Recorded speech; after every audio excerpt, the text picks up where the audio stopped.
The Assembly will hear an address by His Excellency Félix Tshisekedi Tshilombo, President of the Democratic Republic of Congo. I request protocol to escort His Excellency.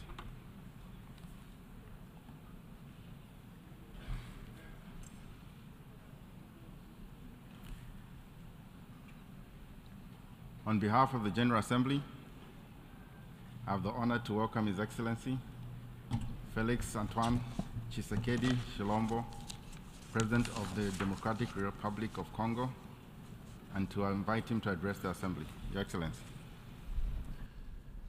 Monsieur le Président de l'Assemblée. President of the General Assembly of the United Nations, heads of state and government, Secretary General of the United Nations, heads of delegations. The convening of the 78th session of the United Nations General Assembly affords me the opportunity to share with the member states of our organization the vision and the major concerns of my country, the Democratic Republic of the Congo, about the current challenges facing us in the world. Having said that, I wish to preface my remarks by congratulating His Excellency Mr. Denis Francis upon his election as President of our august Assembly, and I assure all the members of his Bureau of the support of my country as they go about their noble mission, the mission conferred upon them by our institution. I also wish to thank the outgoing President, Mr. Chaba Karoshi, for his far-sighted leadership and his devotion, which contributed to moving forward our discussions and finding concerted solutions. I also wish to extend my gratitude to Mr. Antonio Guterres, Secretary General of the United Nations, for his active and ongoing commitment to peace and international security. President, as our session unfolds here in New York, the people of Morocco have not yet finished mourning their victims. Their wounds have not yet healed, following the powerful earthquakes which took place in the night of Friday the 8th to Saturday the 9th of September. That earthquake caused the death of 3,000 Moroccans. It wounded 5,000, destroying several cities and areas of the kingdom. Furthermore, Libyans have not yet recovered from the trauma of the flooding which claimed the lives of over 20,000 people and caused major damage on Sunday, the 10th of the same month. The people of the DRC welcome the mobilization of the international community to provide assistance to the kindred peoples of the Kingdom of Morocco and of Libya. We express our full compassion and solidarity and wish all the wounded a speedy recovery, all the wounded from these two natural disasters. President, beyond deploring these natural disasters, the current session of the General Assembly falls at an exceptional period of our history where the world faces serious situations that threaten the very existence of human beings. There is the war in Ukraine, which has caused a food crisis marked by skyrocketing prices and shortages of basic goods. Added onto that comes the exacerbation of the effects of climate change and armed conflicts, which have continued to erupt in various places. These crises are mutually reinforcing, and they pose a challenge to the multilateral system and to international cooperation. And yet, the maintenance of international peace and security, guaranteeing justice and human rights, prioritizing social progress, and establishing the best living conditions are what everyone in the world wants and has always wanted. these goals need to remain at the center of our collective action following a truly multilateral and inclusive approach. We are called upon to work together with an eye to responding to these challenges, which are existential in scope. For this fundamental reason, I hail the relevance of this year's topic of our session, which is entitled Rebuilding Trust and Reigniting Global Solidarity, Accelerating Action on the 2030 Agenda and its Sustainable Development Goals towards peace, prosperity, progress, and sustainability for all. This topic places the values of solidarity and of trust at the forefront of the factors for recovery and for accelerating the solutions to closely intertwined global challenges in order to move forward peace, security, and sustainable development. These values take on their full meaning in the context of the crisis that we are undergoing today. In this regard, it is vital to recall that at the halfway point towards achievement of the SDGs in 2023, given the climate disasters, the recurrent conflicts, the economic recession, and the persistent after effects of the COVID-19 pandemic, inequality and poverty have worsened. Hunger and malnutrition are on the rise. Humanitarian needs and the displacement of populations have reached record heights. Climate and environmental disasters have plunged the world into a systemic existential risk, which is very serious. In order to tackle these scourges, which pose a genuine threat to international peace and security, and which also constitute a major obstacle to the prosperity and progress of nations, it is clear that pooling our energy and taking a multilateral approach with mutual trust and solidarity is a major and indispensable approach. President, the maintenance of international peace and security constitutes the foundation of and the main objective underpinning the creation of the United Nations. Accomplishing this requires more determination and commitment on the part of everyone, given the current threats to peace and security in the world. African peoples often don't understand the equivocal attitude, the double standards at work, the ambiguities, and the procrastination of our organization, especially of its Security Council, in certain political and security crises which are rampaging through Africa and sometimes have rampaged there for decades. This is the case, notably, of the forgotten crisis of Western Sahara, which has riven apart two kindred countries, Algeria and the Kingdom of Morocco, and that crisis has dragged on for several decades. This is also the case when it comes to Mozambique, which has fallen victim to deadly terrorist attacks for roughly 1 decade in the province of Cabo Delgado. This is also the situation in West Africa, in the Sahel-Sahara region.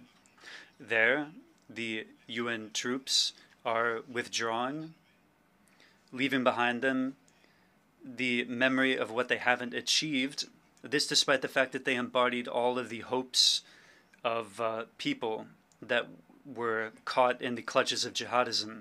The Republic of Sudan is no exception either. Sudan is mired in a deadly civil war, which has pitted, since last year, the military personnel loyal to the President of the Republic, pitted them against the rapid support forces under the command of General Mohammed Hamdai Dagalo. This war has already caused much death and much material damage as well. The international community is virtually indifferent to the Sudanese tragedy. This is also the place to broach a question of paramount importance to the Democratic Republic of Congo and also of prime importance for building peace in the Great Lakes region. I'm referring to the withdrawal of the United Nations Mission for Stabilization in the Democratic Republic of Congo, MONUSCO, the withdrawal of MONUSCO from our territory. Following a presence of more than 2 decades by the UN, it's time for my country to fully take its destiny in hand and to become the main protagonist of its own stability. We are grateful to the international community and to the United Nations for their support and their partnership. But we are also aware that the phased withdrawal of MONUSCO is a necessary stage to consolidate progress that we have already achieved. Nonetheless, it should be deplored that the peacekeeping missions that have been deployed in various forms for 25 years in the Democratic Republic of the Congo have not been able to stop rebellions and armed conflicts that have torn apart the DRC and the Great Lakes region, nor have they succeeded in protecting the civilian populations. Therefore, the phased, responsible, and sustainable withdrawal of MONUSCO, which was announced in 2018 and whose transition plan was adopted in 2021, is that planned withdrawal an anachronism given the changes in the political, security, and current social contingencies? It is thus illusory and counterproductive to continue to cling to maintaining MONUSCO to reestablish peace in the Democratic Republic of the Congo and to stabilize it. Furthermore, the accelerated withdrawal of MONUSCO is absolutely necessary to ease the tensions between MONUSCO and our citizens. It is the time to explore new avenues for strategic collaboration with the United Nations, mechanisms that are more in lockstep with our current realities. This is why, in my capacity as guarantor of under the Constitution, guarantor of the territorial integrity, sovereignty, and independence of my country, and to ensure the good conduct of our nation and the well-being of my compatriots. In this capacity, I've instructed the government of the Republic to begin discussions with the UN authorities to ensure an accelerated withdrawal of MONUSCO from the Democratic Republic of the Congo, moving up the deadline from December 2024 to December 2023. This is the meaning behind the step of our government, which addressed a letter to the President of the Security Council of the United Nations dated 1 September 2023, asking for the accelerated withdrawal of MONUSCO. In line with this accelerated withdrawal of MONUSCO, the DRC reiterates its demand to the Security Council of the United Nations to sanction all physical and legal persons acknowledged to be perpetrators, co-perpetrators, and accomplices, both material and intellectually, perpetrators of war crimes and crimes against humanity, and serious violations of human rights, international law, and the Charter of the United Nations on Congolese territory. It is unjust and unacceptable for persons deemed to be responsible for the serious crimes mentioned in various reports of UN experts themselves on the security situation in the DRC. It is unacceptable for these persons to remain to continue to enjoy impunity with the complete silence of our organization and its member states, which have placed the combating impunity as among their main priorities when it comes to internal and external governance. In this regard, the government of the DRC warmly welcomes the sanctions recently imposed by the United States on Rwanda for its support for the M23 terrorist groups and against one of its senior officials involved in the criminal undertakings in Congo. To recall, this terrorist group, which is a proxy for Rwanda, has not honored any of the commitments entered into by the heads of states of the region in the context of the Luanda and Nairobi process. Indeed, not only have they not left the positions they conquered, they are continuing to massacre the civilian population, and they are refusing pre-cantonment and cantonment. They are demanding a dialogue that will never be granted to them. The Democratic Republic of the Congo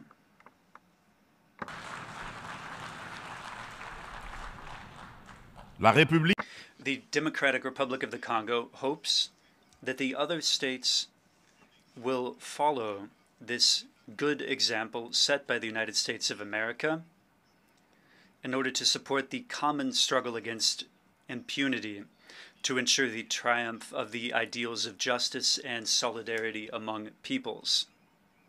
The government of the DRC is awaiting the next meeting of the Security Council, which will focus in particular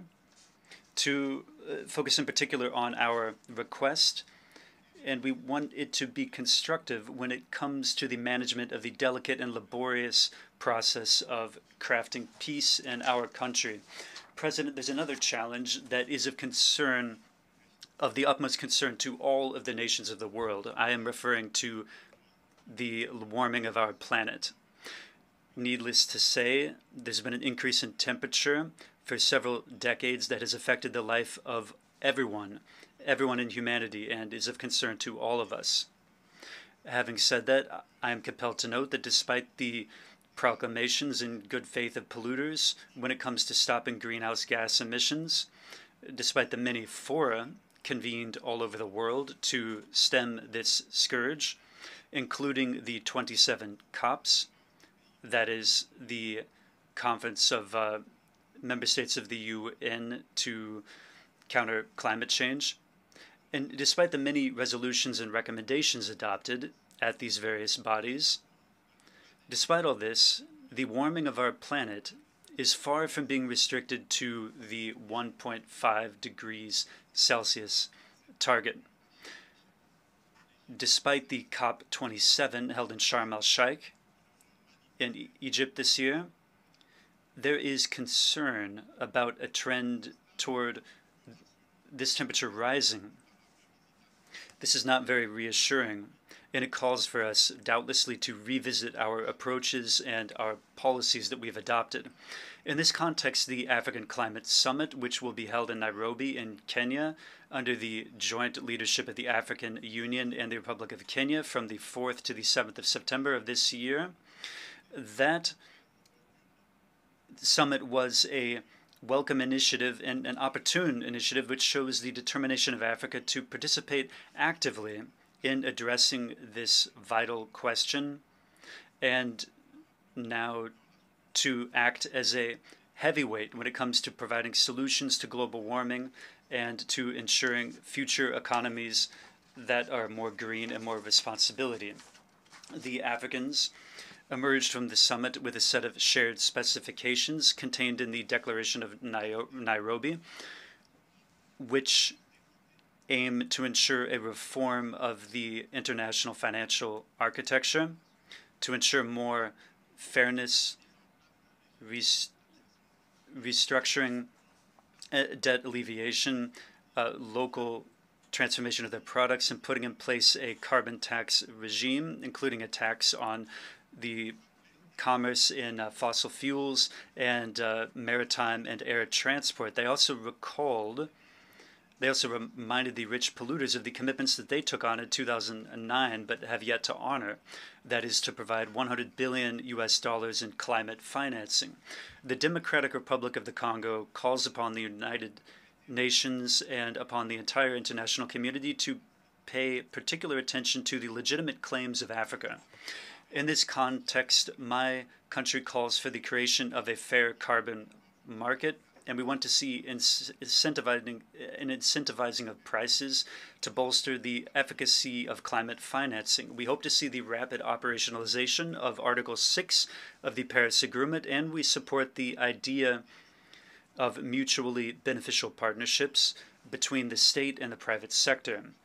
In the same vein, the Democratic Republic of the Congo reiterates its full readiness to cooperate with all stakeholders, public and private alike, in order to make the most of its strategic minerals, in order to achieve its environmental transition, and to take on bold commitments, notably the commitment of dedicating 30% of its national territory to the preservation of biodiversity, and to aim at a nationally determined contribution,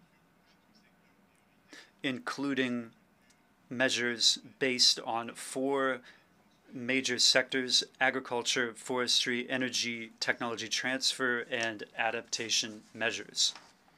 President, multilateralism and the respect for a global rules-based system has underpinned peace, security, health, and prosperity in large swaths of the world for the last 78 years. The United Nations embodies these principles and remains a key protagonist in order to cope with contemporary existential threats, be they the current food crisis, climate change, terrorism, or pandemics, or nuclear proliferation. None of these critical global threats can be resolved by nations that act by themselves, no matter how powerful they may be. All of this requires multilateral cooperation. To retain the trust of the international community, the United Nations needs to show that it is capable of adapting to the present and capable of effectively shouldering its responsibilities in tackling today's challenges. In order to provide new impetus to multilateralism, the reform of the Charter of the United Nations on the key points, the Security Council, the veto in Chapter 7, the use of force, this is absolutely necessary but will not be sufficient. We have a lot of work to do. The coordination and cooperation among the various institutions and agencies of the United Nations are imperfect. The global challenges are often tackled several times over at various fora, with different angles being taken, sometimes contradicting approaches being taken, and other problems are not addressed at all, with each international bureaucracy aiming to save itself. In this regard, I wish to sound a stirring call, the call of Africa on the whole, a call to enlarge the United Nations Security Council as a guiding decision-making body of the United Nations, to ensure that there are 2 representatives of the African continent there as permanent representatives in order to ensure fair and representative geographical representation. Hence the relevance and the need to reform our 78-year-old organization, which is somewhat hobbled in the face of current changes and international trends, so as to make it more inclusive in its composition and in how decisions are taken, the decisions that need to take into account the voice of Africa. President, before I conclude, allow me to speak from this high rostrum to speak about the question of violence against women in the context of war and in armed conflicts. It is no secret for anyone that the Democratic Republic of the Congo is one of the African states where sexual violence against women are most disconcerting, due in particular to decades of armed conflict. In order to ease the suffering of women who have fallen victim to conflict-related violence, and in order to begin to repair the harm done to them, my country has put in place specific institutional mechanisms. These are, notably, the National Fund for reparations to victims of sexual violence, conflict-linked sexual violence, and to the victims of crimes against humanity, Crimes Against the Peace and Security of Humanity. That organization was created in December 2022 and is known as FONARAV. In addition to these initiatives to protect and promote women, the DRC tirelessly strives to change the perceptions that men have about women, notably by removing social structures that create barriers to the fulfillment of women and to address the power dynamics that underpin male-female relations. Indeed, the skills and resources given to women are not enough in and of themselves to change their condition. It is vital to move farther and to change the social dynamics in couples, in families, and in communities. This is what underpins the promotion of positive masculinity, which is an initiative that I started from the beginning of my mandate at the helm of the African Union.